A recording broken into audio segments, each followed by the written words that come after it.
Hey, soccer fans. Nick back with the Feed the Fire podcast. Today we're recapping the Chicago Fire's match for Cincinnati. We're going to take a little bit of a deeper dive into some advanced offensive statistics for the Fire, and then we're going to look ahead at their match against Minnesota and a little bit of the Chicago Fire's history in the US Open Cup. If you'd like to join the conversation, please email me, glasshousesoccer@gmail.com, or follow along on social media at glasshousesoccer. You can also listen to this show on YouTube at the Glasshouse Soccer channel, or anywhere you get your podcasts. Just search the Feed the Fire podcast. I also want to thank everyone who leaves comments over on Spotify. Since I don't publish to Spotify, I'm on the Believe network. I rarely get over and check all the comments over there, and I don't know if I can actually respond to a lot of the comments there. But thanks to Jose, who last month left me a comment talking about the new stadium, saying that he likes the nickname The Station, as well as Rob Nelson asking about my take on the Chicago Stars getting to use the new stadium. He says he doesn't see their ownership being able to buy in, but like we'll see next weekend, the Stars will be doing a doubleheader with the Fire. I do think that the Fire want their own control over the stadium, over the 78, over the grounds. I think they would be willing to have some sort of agreements with the Red Stars where they can use the stadium, but the Red Stars now have kind of primary tenant status at Bridgeview, so are they willing to give that up, and how much is their ownership group going to be acting like Mansueto and want to really take over that stadium, or whether they can sign an agreement with the Fire to have a dual-use stadium. I know there's a few MLS clubs that do that, but it's something to look into. Look at those other examples. At this point, I don't think the Stars are interested in stadium talks. I think they're interested more in figuring out, getting their house in order as far as management, front office, coaching, and seeing what players they can bring on board. And then they'll have those discussions there. But if you want more Chicago Stars news, go follow Joe Chats, go follow CHGO Stars and Alex Campbell. Those guys are up to date on a lot of that stuff. They'll have a lot more insight on what's going on with the Chicago Stars than I would. But yeah, I think they will be able to have some sort of agreements, continue these doubleheaders. It was a big draw, the one this season for sure, with the Stars playing Seattle and with the Fire playing Nashville. Definitely have to get used to saying Stars and not Red Stars every time. That was a little bit of the stutter there. But yeah, thank you guys for your comments. Always great to interact with everyone, whether it's on Spotify, email, social media, whatever the case may be. Before we get back into the Fire talk, just wanted to let everyone know that this show continues to grow. Thank you to everyone who listens, watches, and especially who shares the show and talks about it with their other soccer friends, with their other MLS and Chicago Fire fans. June was the most listened to month of this show in the 2.5 years that I've been doing it. So big thanks to everyone there. And I think everyone really likes hearing a little bit more about, the family time and all the other stuff. And I didn't get to do my second episode last week because we were down in Orlando, took the kids to Epcot Center, and the one story I will share is my middle son, my soccer player, was so excited to try and go find a Duncan McGuire jersey when we were down there, but little pricey. I think I'll stick to what I can find online right now. But also, he went on the new Guardians of the Galaxy ride down at Epcot Center, and it was a great roller coaster. But at the end of it, he was looking a little pale. We had to step off to the side by the garbage can for a few minutes. Was able to get him outside, get some fresh air, and then he's like, I'm going to be sick. So we get into the bathroom. I give him his time for about 5-10 minutes, and then he comes out and says, I didn't get sick, but I still feel like I have to. I don't know what to do. And it was so cute. He had never been on such a wild ride, wild roller coaster before, but he handled it, didn't get sick. We were able to continue on and enjoy the rest of the day. My highlight, though, it's, at about 1 or 2 o'clock-ish in the afternoon, it started to rain. And people were heading for cover, heading for every little kiosk and umbrella that they could shelter under. I'm thinking, you know what? It's going to rain for like an hour. I'm not going to stand under a little kiosk for an hour with my kids and with my sister's family and with my dad. Like, come on, guys, we're on vacation. Let's go. So I'm strolling around Epcot Center, just getting soaked in the rain, holding my beer, just waving to people like I'm on vacation. and I'm going to enjoy this. I'm not going to let a little water get in the way of our fun. So that was the weekend for me, the 4th of July weekend. I hope everyone else was able to celebrate Independence Day, rest, relax, remember why we have the holiday, and be thankful for the freedoms that we do have here in this country, and hopefully everyone still has all 10 fingers and toes. All right, enough about family time, enough about the weekend. Let's get back into the Chicago Fire. Because I was away, I didn't get a chance to watch the match live, but man, that first goal that Evander scored was absolutely deflating, especially in the 19th minute. And look, as I said in the last episode, I think the Fire would have settled for a draw, or happily taken a draw, and really looked ahead to the match against Minnesota United, as important as the U.S. Open Cup is to the club and to the fans, as well as it's probably their best chance to win a trophy this season. But the Fire looked to go out and chase the win against Cincinnati and try and make up some ground in the playoff picture here. So let's take a look at the lineup, the stats, and dive a little deeper into some of those offensive numbers as well. So the Chicago Fire came out with pretty much their choice starting 11.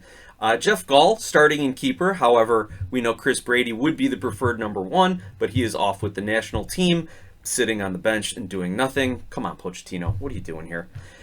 Then we've got across the back Andrew Gutman, Sam Rogers, Jack Elliott, and Leo Barroso. Obviously, Turan has been injured, has been out, has been in negotiations with Newell's Old Boys as well as Lens. Looks like he's going to end up in Lens in France for about a $3 million transfer fee. And then, Barroso and Dean. Dean put up a great effort against Charlotte as well as his prior matches. So nice to see Barroso kind of getting back to fitness here and taking over, trying maybe to promote a little bit more of the offense in a game against Cincinnati.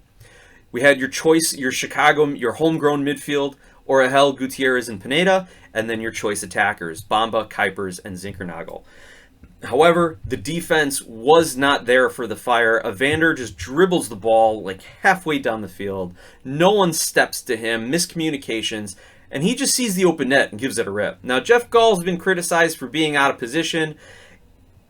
I can see the criticism. He was playing very close to the near post, allowing Evander to strike and find a wide open part of the net, of the far post side of the goal.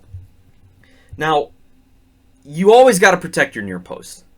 Always got to protect your near post. And in this league, you rarely see guys shooting from where Evander was shooting. But let's get on the scouting report. Let's look and see how dangerous he is.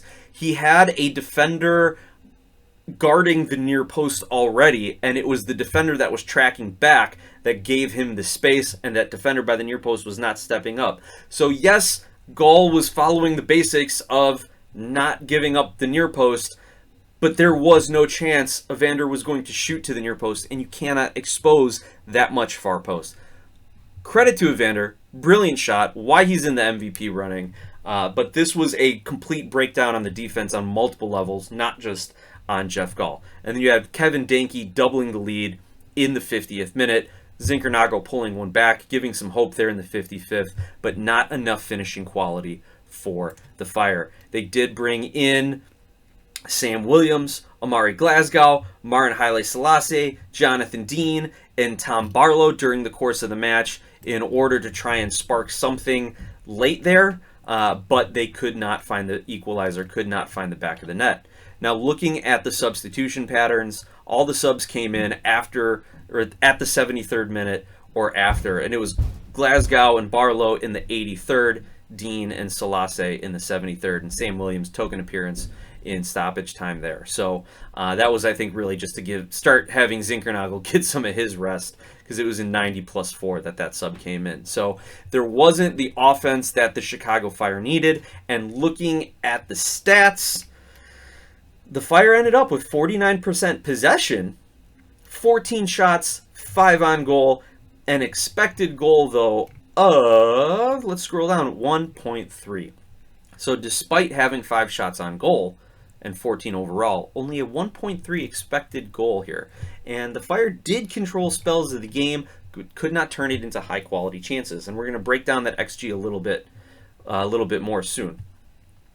The Fire did come up with 484 total passes with an 87.2% accuracy or completion rate. So not a bad possession game for the Fire. Again, very even with Cincinnati, who had 444 passes at an 87.4% rate. The Fire did have 10 corners and 9 crosses. That is very, very telling. In the last couple of games, we have not seen them put up that many corners and that many crosses. So that is where Cincinnati was allowing the Fire to go. They were allowing them to get deep into the corners, but not allowing them to play quality balls into the middle, and not allowing Gutierrez to play up the middle to Kuipers, not allowing that link-up play in the middle to hurt them from a defensive standpoint. Cincinnati, that is. So you saw the Fire, and I'd like to see a heat map and see if this was true, having possession around the box and around the flanks of the pitch, but not the central areas, the more dangerous areas where they've been able to have these little 1-2 plays and see Zinkernagel link up with Gutierrez or Bamba tee off from about 16, 18 yards and see if he can curl one in the far post, or Kuipers getting those tap-ins, those run-throughs, those rebounds. Nope, they were making the Fire stay out wide. At least that's what the stats reveal. Does the eye test? Did you guys see that watching the game? That it seemed to at least be Cincinnati's game plan. The Fire were called offside twice.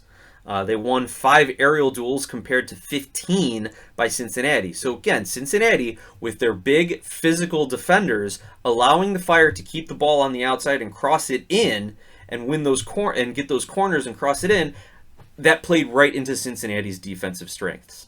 Kuipers needs to be better in the air. Elliott needs to be better in the air. Bamba needs to be better in the air. I'm not going to knock Zinkernagel too much for his aerial game because he is not the tallest guy out there, and that's just not a part of his game. But also, if Gutierrez wants to start chipping in those 1 or 2 extra goals or assists every season, needs to start winning some of these aerial duels. I'd love to see Pineda push up the field and get involved in the offense a little bit more from an aerial standpoint, from a header standpoint. Not going to knock it too much because he does kind of stay back at times and provide an outlet or provide the shot on a rebound if it's cleared out by the defense not very well. So these are all things we got to start looking at. Set pieces not been the best part of the Chicago Fire for the last several years, and maybe that's something that needs to be addressed now going forward, now that Berhalter's kind of put together his style, his culture, his core players. But yeah, the Fire were not winning anything in the air. Gall's credited with 2 saves. The defense is credited with 2 clearances, 13 fouls, and 2 yellow cards. So that's the overall stats. That's the overall impression I got. Again, not watching all the game, just seeing a few highlights. That's the story that the stats tell. The other story I want to look at, let's look at the Chicago Fire's expected goals. Now I'm jumping over to the website fbref.com on this one and looking at the statistics for the Cincinnati match. 1, 2, 3, 4, 5, 6, 7 first half shots. 1, 2, 3, 4, 5, 6, 7, 8 second half shots. So they scored it the same as MLS did with 15 shots on the match.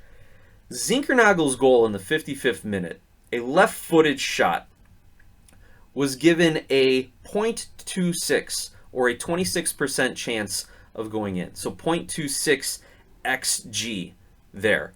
And just so we're clear, let's see, what was the total XG for the Chicago Fire in this game according to FBref? 0.8. So they're scoring it even less than how MLS statistics are. So they scored them very, very low. But that goal by Zinkernagel, 26% chance of going in at .26 XG. Now they changed it, they upgraded it, a post-shot expected goal, which is based on how likely the goalkeeper is to save the shot, but it is after the shot is taken rather than from the location where the shot is taken and the body part taken, was upgraded to a .63. So pretty good opportunity in hindsight, if you will. The only other decent opportunity the Fire came up with was Kuipers' left-footed shot in the 28th minute, which was given by FBref a 15% chance of going in, a post-shot expected chance, though, of 27%. Other than that, the Chicago Fire did not have a expected goal of more than .04 on any of their shots. Other than those 2 shots, the other 13 shots had no more than a 4% chance of going in. And the fact that, let's see, 1, 2, 3, 4, 5, 6, 7 of them were blocked. The Fire shooting into traffic, not getting good opportunities, not getting high quality opportunities. So what does that tell you? Something's got to change with this offense. Either is this a repeat?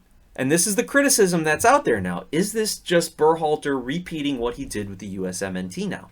We finally have the Fire playing a quality opponent, and they cannot get off high quality, high percentage, or good looks on goal. This is something to keep an eye on now if there's going to be a bit of this offensive hangover going into the Minnesota match and then going into the Fire's following match after that.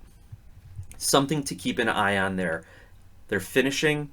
We've kind of criticized Bamba, who started off hot, and he hasn't been getting quality finishing yet, but it's also the opportunity, the quality opportunity is not there. And as a result, the Fire dropped that match to Cincinnati. They dropped down to the 9th spot, still in the playoff realm, still in the play-in game here, but they are now 2 points behind 8th place New York Red Bulls, 3 points behind 7th place New York City, and only 2 points ahead of 10th place Charlotte. Now, they are taking on a Minnesota United team in the US Open Cup, who is coming in on a good streak here. Minnesota United, 3rd place in the Western Conference. Let's take a look at their form. Pulling up the MLS form guide here, showing you the last results of each club or how their season has played out. Minnesota United is coming in 2 wins and a draw in their last 3, 3 wins, a draw, and a loss in their last 5. So Minnesota United looking good from a regular season form standpoint. How will they perform against the Chicago Fire Tuesday, as I'm recording this later tonight, July 8th in the US Open Cup? That is to be seen. Does Minnesota prioritize the regular season? Do they prioritize the Open Cup? If I'm the Fire, I am prioritizing the Open Cup.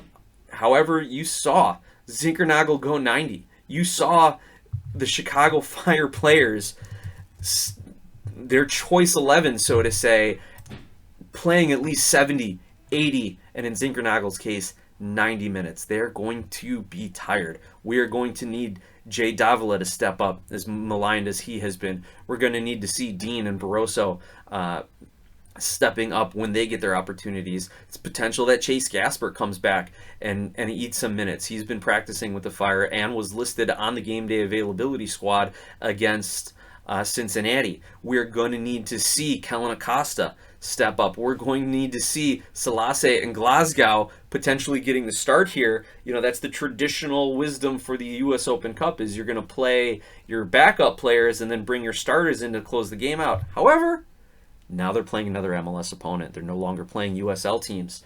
And the Chicago Fire need to see, how are we going to prioritize, and what if they go up early? Are they going to go defensive? Are they going to make their subs? If they go down early, are they going to keep, put in their better players or keep their better players on, depending on who starts? That's something that we have to watch out for as fans in this one. Because here's the Chicago Fire's path to their 5th US Open Cup trophy. If they beat Minnesota, they will face the winner of San Jose versus Austin. That will be an away game for the Fire. But if they win that game and advance to the finals of the US Open Cup, they will host it. The other 4 teams on the other side of the bracket, on the east side of the bracket, Philadelphia is taking on Red Bulls tomorrow, Wednesday, the 9th, and Nashville is taking on DC, again, Wednesday, the 9th. So we will see who their opponent will be.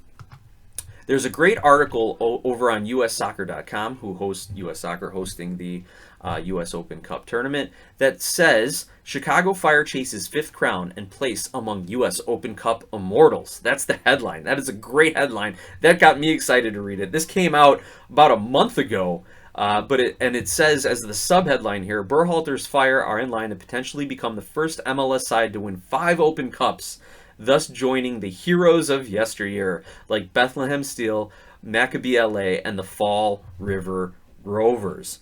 So there is some great history in this article that talks about Bethlehem Steel being the first club to win 5 titles.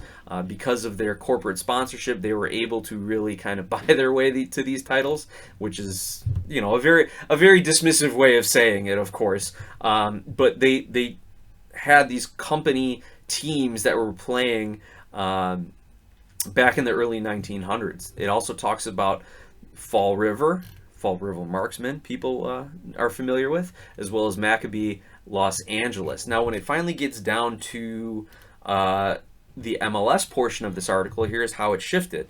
And I'll read from the article now. 2 years after the Maccabees won their last title in 1981, the NASL collapsed under its own bloat, and many of the league's players found themselves back in the Open Cup once again. There they helped keep the game alive during the U.S. Soccer's so-called dark days. And that leads us up to the 1996 and the founding of MLS. 4-time champions Sporting Kansas City and Seattle Sounders both had the chance to become the first MLS team to win 5 Open Cup titles last year in 2024, but both came up short, Seattle losing to LAFC. What does it say? Seattle in a semifinal loss to LAFC, and KC in the thrilling final in Los Angeles. Yeah, so they both lost to LAFC. So, and among the surviving 8 club field of MLS sides through the quarterfinals in this year's Open Cup, the Fire are the only 4-time winner and thus the only team able to reach the mountaintop of a 5th crown. So yeah, that info is a little dated. Again, this is a month-old article, but still, the Fire are the only remaining MLS team with, I think they're the only remaining team with the U.S. Open Cup final. Maybe San Jose's got one. DC's, I'm sure, has one. I have to go look that up. Fans of the early Fire will remember the club's first Open Cup triumph fondly. It formed half of an MLS League Cup double they won in their first year as a competitive club in 1998. The game was played in driving wind and rain on October 30th, just 5 days after the Fire beat DC United in the decider of that year's MLS campaign at the Rose Bowl in sunny Pasadena. Yeah, imagine that, listeners and fans. Like, you win US Open Cup, you celebrate, and then 5 days later you have to go play, you win MLS Cup, you're celebrating, you're having a great time, then 5 days later you got to go play another trophy match, the US Open Cup. The article continues that with the Open Cup final tied and with the golden goal rule still in use back then, up steps Chicagoland legend Frank Klopas, the homegrown USMNT hero, sealed a 2-1 win over Brian McBride's Columbus Crew with the goal that would become famous in the legend and lore of the Chicago club. Quote, "It came down to little details. In the end, it's down to us making a couple plays, and the rest is history. Guys in that team hated to lose, and Bob Bradley made sure everyone bought into what we were doing and that the balance was right." End quote from Frank Klopas. 2 years later, in 2000, the Fire lifted the Open Cup for a second time, beating the Galaxy in the semifinal and the Miami Fusion in the final. In 2003, they win their third with players such as Ante Razov, DeMarcus Beasley, Carlos Bocanegra, Jim Curtin, Zach Thornton. Yeah, those are some names there, guys. And then they win their 4th one in 2006 with a 3-1 victory over Landon Donovan and Kobe Jones' LA Galaxy. So, the article concludes here. The Fire of today, starting slowly but improving in Eastern Conference play and coached by former USMNT boss Greg Berhalter, have the chance to capture the spirit of those old days. They open their 2025 Open Cup campaign with a round of 32 rout of USL Championship side Detroit City and a road win in the next round against New England Revolution. So that is the article. Some good history. Go check it out on ussoccer.com and definitely support the Fire in this U.S. Open Cup run. I think they should be prioritizing it. At this point in the season, there's still too much to chance making the playoffs. They fare pretty well against bottom teams. They should be able to win a lot of points at the end of the season playing teams like DC, Toronto, Montreal. That should keep them up enough. They did enough against Charlotte in order to kind of keep ahead of them in the standings. I think they should prioritize the U.S. Open Cup. I think it's their best chance to win a trophy. And again, the Fire maybe luckily got drawn into the Western bracket of the Final 8 because they typically have success against Western Conference opponents. Maybe not so much this season, but it is something to keep in mind. So with that, fans, I hope you enjoyed tonight's match or yesterday's match if you're listening to this the day after release. And hopefully when you're listening to this, you are celebrating a Chicago Fire victory in the U.S. Open Cup against Minnesota United. But regardless of the outcome, we'll talk about the match later on in the week. And then the Chicago Fire have a quick turnaround. Let me pull up the schedule one more time here, because they have this Tuesday night game against Minnesota United and then go on to play on Saturday the 12th. Did I get that right? Yep, Saturday the 12th. Home matchup against San Diego. First time the Expansion Club is coming to Chicago. The Danny Lux concert is to follow. I will be there with my family. So if you see me running around chasing 3 screaming kids, come say hi. Buy me a beer. That'd be much appreciated. Anyway, want to thank everyone again for tuning in, listening. Please like, subscribe, rate, review, comment, share the show. Go out, buy a bottle of Skier Icelandic Spring Water at your local 7-Eleven. Support our sponsor. And as always, let's go Fire.